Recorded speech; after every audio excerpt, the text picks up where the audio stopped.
আমি রতন তানজিম ৩৫ নং ওয়ার্ডের একজন সন্তান। আমি সাবেক ছাত্রনেতা।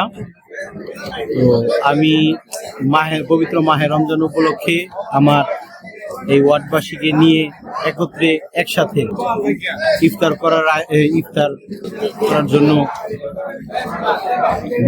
মনস্থির করেছি।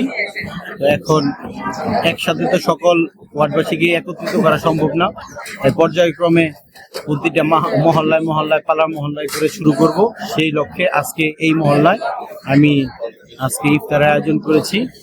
তো আমি সেই সাথে আগামীতে যেই আমাদের ওয়ার্ডবাসীদের দুর্ভোগ, মাদক, সন্ত্রাস, কিশোর গ্যাং, এই যেই সমস্ত দুর্ভোগগুলো আছে তা নির্মূল করার লক্ষ্যে যদি ওয়ার্ডবাসী চায় তাহলে আমি আগামী গাজীপুর সিটি কর্পোরেশন নির্বাচনে কাউন্সিলর পদপ্রার্থী হিসেবে নিজেকে উপস্থাপন করব ইনশাআল্লাহ, যদি সকলের কাছে দোয়া চাই এবং সমর্থন চাই।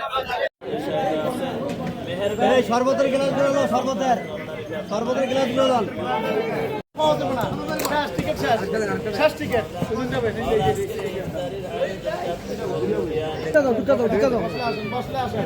না বসলে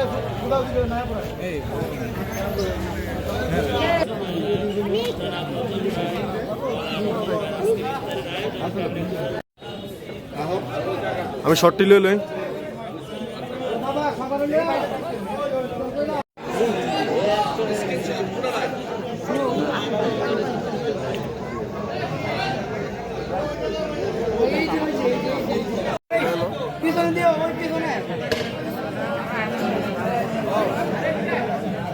সাংবাদিক তুই এনে খাইবার বয়ে গেছিস। জিবি খাই